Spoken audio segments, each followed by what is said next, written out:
On se retrouve aujourd'hui, chers membres de la communauté, pour analyser une fois de plus les questions d'actualité. En tout cas, merci pour votre confiance. Merci parce que vous ne nous laissez pas. Merci parce que vous estimez, vous avez compris que c'est ici que nous devons réfléchir ensemble. Merci, vos points de vue nous aident toujours, de vos points de vue que nous savons ajuster le prochain numéro. En tout cas, merci, ça va tout droit au cœur. Vous méritez notre reconnaissance. Mais simplement, soyons encore plus nombreux. Depuis un moment, vous vous rendrez compte que nous ne partageons pas le lien, nous ne savons pas élargir la communauté, nous devons être encore plus nombreux pour que nous puissions parler pays, nous puissions parler notre nation. Nous ne parlons pas autre chose que la République démocratique du Congo. Le pays.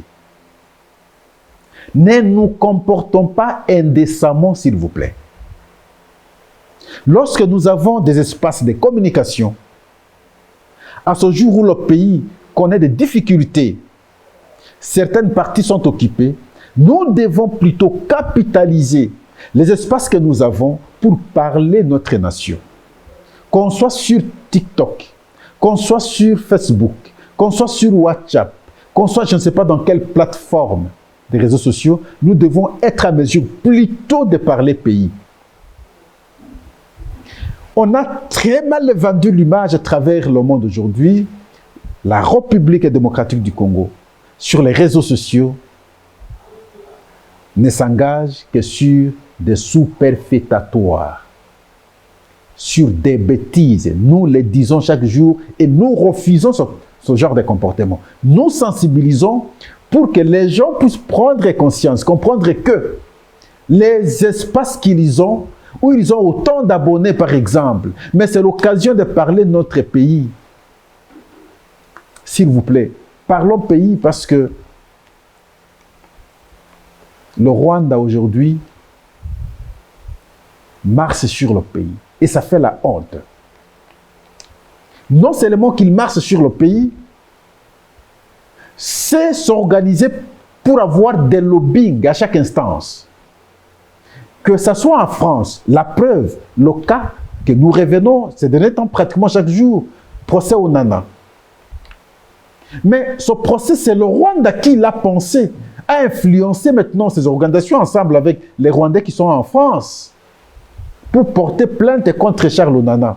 Simplement parce que Charles Onana présente à la nation une autre version que celle présentée par les autorités rwandaises à la face du monde. Ayant compris que de cette façon, le monde risque de comprendre effectivement notre plan, il faut maintenant l'inquiéter. Et on traduit Charles Onana en justice. Mais nous, Congolais, nous qui avons des espaces de communication, mais nous ne savons pas maintenant défendre cette question. Nous ne savons pas démontrer que le Rwanda, tout ce qu'il fait là, c'est simplement parce qu'il a compris qu'on a apporté l'antithèse de sa fausse thèse qu'il avance depuis tous ces temps. Et c'est de cette fausse thèse qu'il trouve la force de marcher sur la RDC. Mais nous ne savons pas démontrer cela à la face du monde. Honte à nous, en fait. Mais moi, je ferai l'exception. À chaque émission, et je l'ai toujours fait d'ailleurs, pas aujourd'hui. Vous ne me verrez pas dans vos histoires inutiles là. C'est Jurier, Tala Matamanaye, Tala Misonaye, Tala Longinaye, Tala Bouye, Tala... Non, ce n'est pas important. Nous devons faire ça pour avoir de vues. Et enfin, ça c'est de l'argent sale en fait. Parlons pays.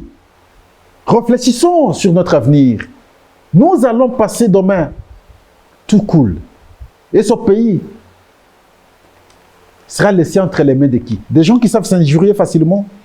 Voilà pourquoi la nécessité de réformes profondes dans le secteur de l'enseignement. Il faut le choix des bons cours, certains cours de l'histoire. Nos enfants aujourd'hui ne savent pas retracer notre passé. Il y a le passé récent. Les événements qui sont produits pas très longtemps ici, mais les enfants ne connaissent pas comment on ne peut pas intégrer cela dans nos enseignements pour que les enfants comprennent. Les notions d'hygiène, le savoir-vivre. Aujourd'hui, c'est comme dans une jungle. Il n'y a pas de repères, les gens sont perdus. La notion du savoir-vivre. Comment on n'apprend plus aux enfants le savoir-vivre à l'école normalement? Le civisme. Et lorsque vous avez déjà perdu ça, et vous apprenez simplement comment parler français, comment calculer, et la Révolution française, vous apprenez. Est-ce que c'est important aujourd'hui d'apprendre aux enfants la Révolution française et la Révolution congolaise? Au Congo, il n'y a pas eu de révolution. Il y en a eu. Ce que les Lumumba ont fait, c'est une révolution. Mais on n'apprend pas ça aux enfants. Des choses visiblement dépassées. L'Empire byzantin. Est-ce que c'est important d'apprendre ces histoires aujourd'hui? L'enseignement d'hier, parce que il était administré par les colonisateurs. C'est normal qu'ils nous imposent, à leur niveau, d'apprendre les Bonaparte, ainsi de suite. Mais à partir du moment où nous-mêmes, nous avons pris les choses entre nos mains, mais nous ne pouvons pas continuer à enseigner nos enfants l'histoire de la France. Quand vous allez à France, est-ce que vous allez apprendre, les Français, apprendre à leurs enfants l'histoire de la République démocratique du Congo? C'est quoi ça qu'on va faire? Et nous parlons, et nous, par après, nous regrettons de la dépendance. Mais c'est nous-mêmes qui acceptons la dépendance. Nous acceptons la dépendance. Il faut une révolution. Le changement des mentalités, c'est dans la réforme, par exemple, du programme de l'enseignement aussi. Imposer un bon enseignement. Apprendre aux enfants, à nos enfants, nos us et coutumes, nos valeurs, le respect de l'aîné, le respect de la vie. Hélas, on est égaré. Il est question d'observer aujourd'hui le comportement de nos jeunes enfants, que ce soit dans les différentes cités là où ils habitent, que ce soit dans les écoles. Mais vous allez vous dire, mais finalement, c'est quel avenir pour le pays? Simplement parce que on ne sait pas imposer des choses qui feraient que l'enfant, une fois grandi, soit un vrai nationaliste, défende normalement son pays. La question de l'Est, telle qu'elle est posée là, mais elle est désintéressée par nos jeunes aujourd'hui. Simplement parce qu'ils ne comprennent pas c'est quoi encore. Bon, Rutshuru c'est quoi? Masisi c'est quoi? Bunagana c'est quoi? Ils ne comprennent pas. Non seulement qu'ils n'ont pas eu l'occasion d'arriver, mais ils n'ont pas eu l'occasion aussi d'avoir un enseignement qui explique normalement la carte de la République démocratique du Congo. D'où nous venons, à quel niveau nous sommes, qu'est-ce qu'il faut pour demain? Rien du tout. Je plaide à travers ce plateau, je plaide très sincèrement qu'on tienne compte du programme de l'enseignement. Pour moi, c'est l'élément essentiel pour le recadrement de la jeunesse.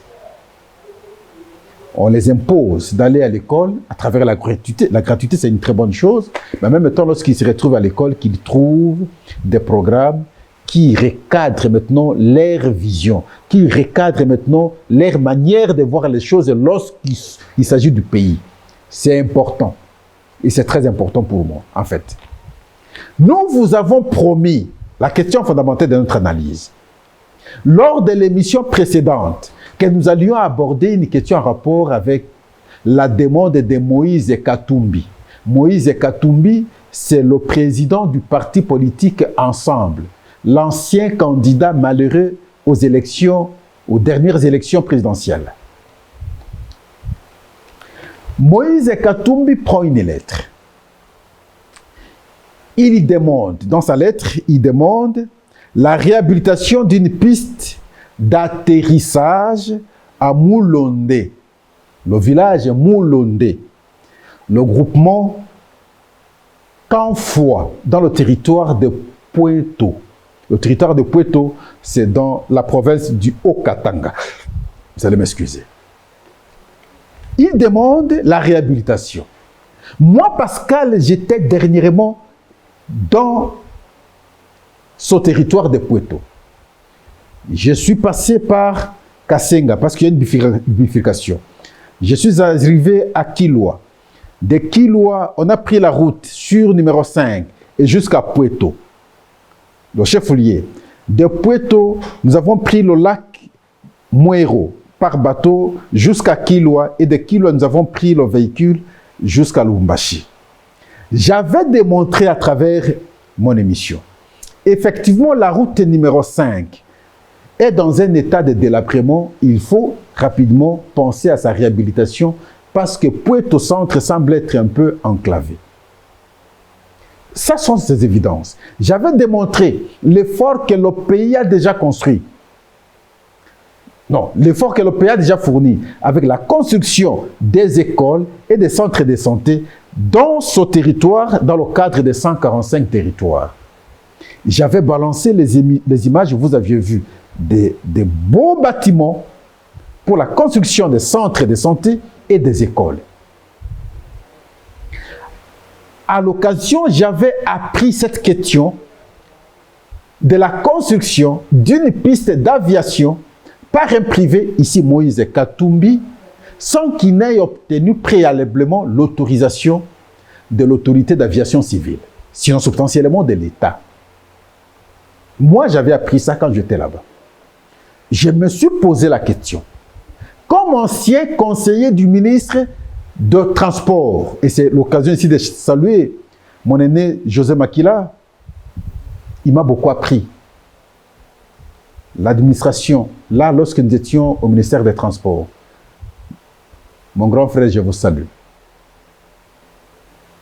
Lorsque j'ai appris ça, je me suis dit, mais finalement, comment un individu dans un pays construire une piste, construire un aéroport, construire un aérodrome sans l'aval préalable de l'autorisation de l'autorité d'aviation? Mais ce n'est pas possible. Il fallait se réserver. Je me suis dit, bon, peut-être qu'il y a une correspondance que moi, Pascal, je n'ai pas connaissance. Nous sommes arrivés à Lubumbashi, je suis venu à Kinshasa. J'ai fait mes émissions, j'ai contacté, ainsi de suite.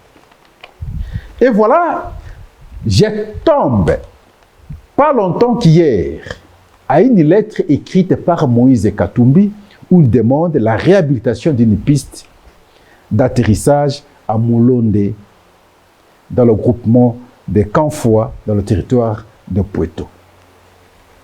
Et pourtant, pendant que moi j'étais à Lubumbashi, il y avait une mission qui partait vers Puerto pour enquêter sur la question, en savoir plus.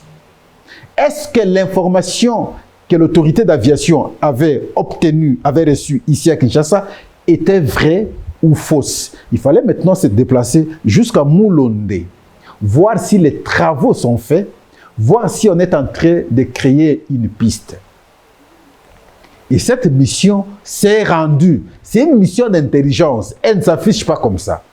Elle arrive, elle les constate. Même la population ne saura pas que ces gens sont venus pour telle mission. Et lorsque Moïse Katumbi apprendra qu'on a envoyé une mission, et voilà à son tour, va écrire une lettre comme pour demander l'autorisation. Cette fois-là, ce n'est même pas de la construction, mais de la réhabilitation d'une piste dans le village Mulonde. Ce village Mulonde renferme beaucoup de minerais, s'il vous plaît.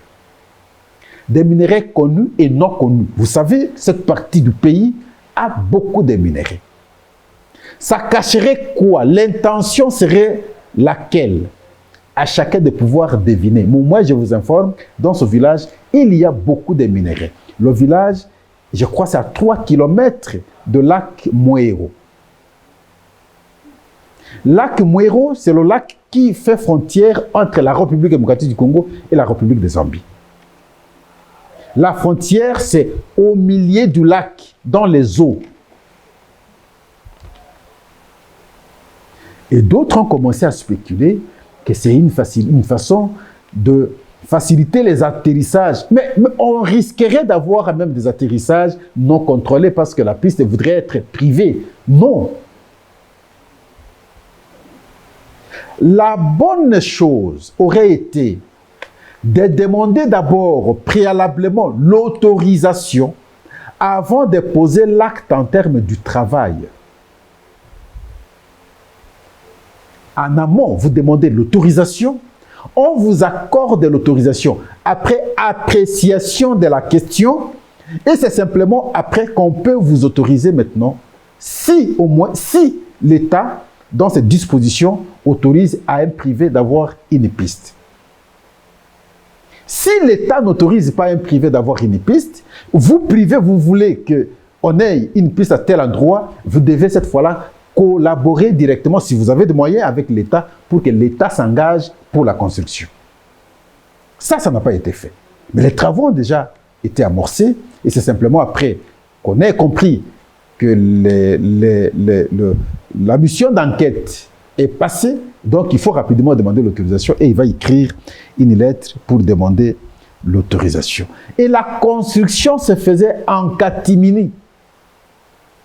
On n'a pas voulu qu'on sache qu'on est en train de faire les travaux. Et pourtant, à ce jour, l'information ne se cache plus. Elle circule très facilement. Question de se rendre compte, être prudent, comprendre que l'acte que je vais poser ici, demain, ne sera pas bénéfique pour moi. Alors, nous disons ceci, en substance. C'est de ce coin qu'il y a trop de tentatives de déstabilisation de notre pays. La partie Est et la partie vers Zambie. Et c'est là qu'il y a beaucoup de Bakatakatanga. Même si aujourd'hui l'ampleur a diminué, parce que, je vais vous dire ici, les services de sécurité, l'armée et la police ont ouvert l'œil. Ils se sont engagés très sérieusement contre ces pratiques. Mais au moins, j'avais fait un constat. Lorsque j'avais pris la route numéro 5, de longues distances, sans un poste de la police. Et on était avec le général, il s'appelle encore Edimba, et on le faisait voir, le général Edimba, c'est le général de la police, commis dans les au Katanga. On le faisait comprendre, on le faisait voir, regarder dans ces conditions. Mais maintenant, regardez, à travers la lettre de M. Moïse Katumbi, le prétexte avancé pour justifier la construction de cette piste, ce sera une occasion d'évacuer les malades parce que la route numéro 5 étant délabrée, quand les gens tombent malades, il faut avoir l'occasion de les amener à Lubumbashi. Mais je me pose la question, là, il y a combien d'avions? Il y a combien d'avions? Et cette population visiblement pauvre-là, qui aura l'argent de payer l'avion pour le transport des malades jusqu'à Lubumbashi. Non, ça c'est un faux prétexte. La route en question, même si nous disons qu'elle est impraticable, elle est délabrée, mais elle n'est pas impraticable. Parce que nous sommes passés par là. Si quelqu'un est malade, non seulement qu'on a construit les centres de santé dans le cadre de 145 territoires, mais il y a la possibilité, il y a aussi des hôpitaux. J'étais avec le vice-gouverneur. Il remettait d'ailleurs les médicaments dans les hôpitaux. Sur place, à Kilwa, il y a un grand hôpital et il a remis des médicaments. Lorsque nous sommes arrivés sur place, dans le centre de Puerto, il y a 3 grands hôpitaux d'ailleurs. Il y a l'hôpital général, il y a notre hôpital et l'hôpital est construit par Katumba Mwake. Des grands hôpitaux. On ne peut pas avancer l'argument des hôpitaux, des malades qui seront transférés à Lubumbashi par avion à travers cette piste. Voilà la nécessité de la construction de la piste. Ça ne marche pas parce que moi-même, j'ai vu, il y a des hôpitaux qui savent prendre en charge les malades. Et Puerto ne fait pas l'exception. Et ce n'est même pas Puerto simplement, parce que Puerto ne manque pas une piste. Quand vous allez dans le centre-ville, le territoire de Puerto, il y a une piste. Mais ici, c'est l'intention de construire dans un village où il y a beaucoup de minerais, une piste privée personnelle. Je ne sais pas si nous lisons nos lois, on permet aux individus de faire ainsi. Et donc, c'est une question qui est en étude aujourd'hui et par le gouvernement central et par le gouvernement provincial. Les motivations avancées par la lettre de Moïse Katumbi ne tiennent pas debout. Parce qu'on ne peut pas justifier la construction d'une piste pour l'évacuation des malades alors qu'il y a des hôpitaux. L'important aurait été de construire des hôpitaux près d'eux. Et ce travail est fait parce qu'il y avait des hôpitaux qui existaient, que le gouvernement provincial a commencé à renforcer avec des médicaments, et d'autres bâtiments construits dans le cadre des 145 territoires pour les centres de santé. Et voilà, ça inquiète. Là, c'est la frontière. Ça inquiète. Je reste avec la pensée d'Auguste Comte. Toute vérité n'est pas bonne à dire. Voilà pourquoi je ne sais pas tout dire. Je fais seulement constater que un privé, de mon point de vue, n'est pas autorisé de poser un tel acte sans avoir préalablement l'autorisation de l'État, de l'autorité habilitée à réguler l'aviation à travers notre pays. Et cette autorité-là, on l'appelle l'autorité de l'aviation civile. En tout cas, merci. On a bien voulu insister parce que, vous savez, même quand vous regardez certains intervenir à travers les plateaux de télévision sans comprendre le contour de la question, on pense comme s'il y a acharnement contre Moïse Katumbi, on voudrait l'interdire, l'État est incapable de faire ça, un individu veut le faire, et puis on refuse que l'individu le fasse. Non, non, analysons. Il faut toujours pousser des réflexions plus profondes. Oui, on doit reconnaître que l'État est parfois limité, mais ce n'est pas pour autant que chaque individu doit faire ce qu'il pense être très bon pour lui. Non. Je vous avoue, je ne sais pas si les images sont encore là pour cette fois-ci. Il y a des centres de santé construits dans le cadre des 145 territoires, là à Pweto. Il y a des hôpitaux, des bons hôpitaux qui existent depuis longtemps à Kilwa et dans le chef-lieu de Pweto qui ont bénéficié les dons du gouvernement provincial, les dons des médicaments. Et ce don a été amené par le vice-gouverneur Martin Kazembe, déterminé à trouver solution dans les conditions de vie de cette partie du pays, qui visiblement on semble avoir tout, mais en réalité on manque tout, hélas.